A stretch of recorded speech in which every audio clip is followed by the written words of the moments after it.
The world stage is always shifting, and if you can spot those key moves, well, you often get a bit of an edge. That's right.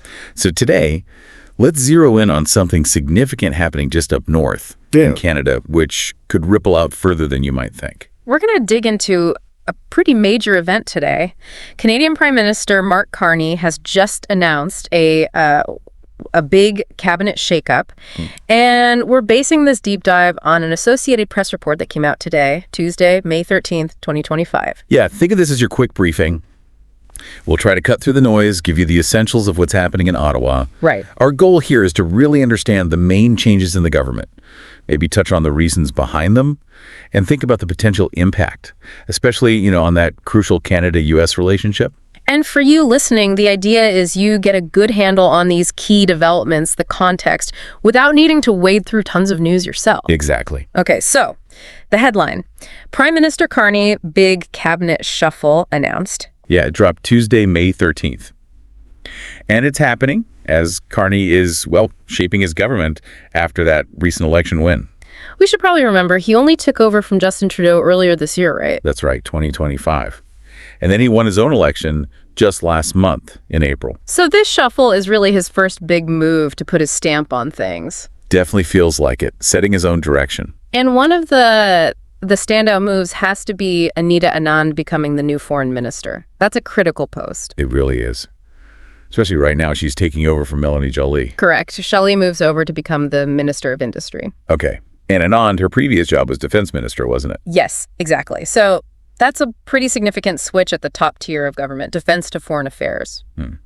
Interesting. Any areas of stability? Well, yes. François-Philippe Champagne is staying put as finance minister. Okay. So continuity there on the economic front. Seems so. And Dominic LeBlanc is also continuing as Minister of U.S. Trade. Right. And the AP report, it actually highlights that this is happening, quote, at a time of a trade war between Canada and the United States. Yeah, that phrase definitely jumps out. It does. It really underlines the friction in that relationship. Now, trade war is strong language from the AP. Yeah. Probably points to specific tariffs, disputes. Right, not like a total shutdown of trade, but serious tension. We'd need more detail on which sectors are hit to get the full picture, of course. Of course. But it fits the bigger picture, doesn't it?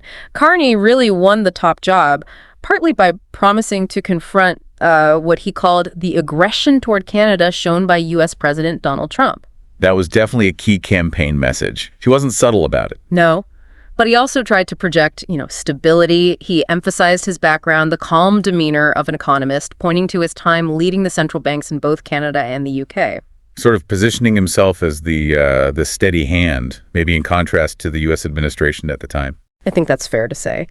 And after he won, he said Canadians gave his government a, quote, strong mandate to define a new economic and security relationship with the United States. And to build a stronger economy for all Canadians. Yeah, I remember that. So these cabinet picks, we really have to see them through that lens, through that specific mandate he claimed. So is this shakeup like step one in fundamentally changing Canada's global position, especially versus the U.S.? It could well be. It certainly seems like a signal. So with these changes made, what are the immediate priorities likely to be? Where do they focus first? Well, we'll get a much clearer picture pretty soon. Parliament comes back on May 27th. Okay. And King Charles III is set to deliver a speech outlining the government's priorities for the session. Right, because Canada is part of the Commonwealth. Charles is technically head of state. Exactly. And that speech, often called the speech from the throne, while ceremonial, it lays out the government's legislative agenda. It's a key roadmap. Gotcha. Now, you mentioned redefining relationships.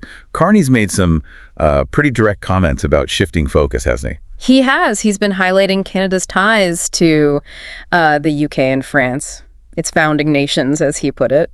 And he said something quite stark about the U.S. relationship. Yes, he stated, and this is a direct quote, that the old relationship with the U.S. based on steadily increasing integration is over. Wow. Over. That's a powerful statement. Right. Suggests a real break. It really does. Big potential consequences there. And the AP report, it apparently linked to some related stories, giving more background. Yeah, they pointed to articles on the trade issues and also mentioned a previous Oval Office meeting. Apparently there were, quote, gaping differences on tariffs, 51st state. 51st state. That's quite loaded language. It is, isn't it? It hints at those underlying Canadian concerns about, sovereignty, maybe economic over-reliance on the U.S. Suggests a real push for Canada to carve out a more distinct path. Seems like it. Now, beyond those top jobs like foreign affairs, there were other changes too, right? A broader shuffle. Oh, yeah. The report says more than 10 people were actually dropped from cabinet entirely, 10 people. Wow. including Bill Blair, who was the former defense minister before Anand. Okay, so who takes over defense now? That's David McGuinty. He's moving from public safety. All right. And any other appointments that caught your eye? Well, this was interesting. Tim Hodgson. He's the former CEO of Goldman Sachs Canada, Oh. And he's now Minister of Natural Resources. natural resources.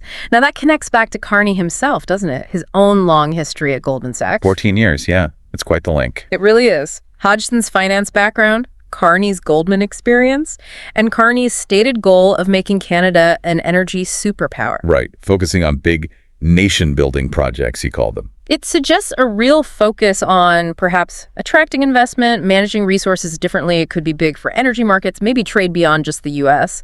Definitely sounds like a major energy push could be coming. And there's also a totally new post being created. Oh, yeah. Which one? Minister of Artificial Intelligence. A dedicated AI minister. Okay, that's definitely a sign of the times. Who got the job? Evan Solomon. He's actually a former journalist. Interesting. A journalist for AI. Why do you think they went that route? Good question. Maybe it signals a focus not just on the tech itself, but on the ethics, the public understanding, the societal changes AI brings. That's a plausible angle, managing the narrative and the broader impacts. What about the overall makeup of the cabinet? Anything on diversity? The report mentions that women make up half the cabinet, Okay. which is consistent with the gender parity that Justin Trudeau had established in his cabinets. So Carney's maintaining that commitment there. Seems so. So bringing it all together, what's the kind of overarching message from Carney with this new team? Well, he stated himself that the new cabinet is, quote, built to deliver the change Canadians want and need. Strong words. And it's worth remembering, this is the fourth term for the Liberal government. Right. So there's definitely pressure and expectations for them to deliver results. Okay, so let's try and boil this down. What are the absolute key takeaways for you listening to this deep dive? Well, first, I'd say the new foreign minister, Anita Anand. That appointment really signals a potential change in how Canada deals with the world, and especially with the United States. Under a PM who specifically campaigned on changing that relationship. Exactly. That's point one. And point two.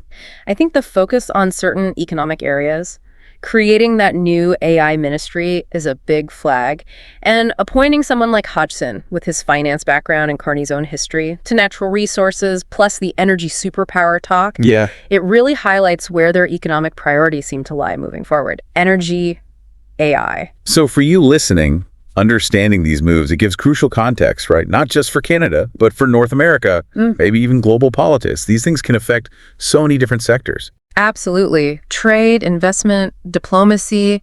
It makes you wonder how these shifts at the top actually filter down, how they might affect people's lives, both in Canada and the U.S. Travel, trade flows. Yeah, the real world impact. Which leads to maybe a final thought for you to chew on.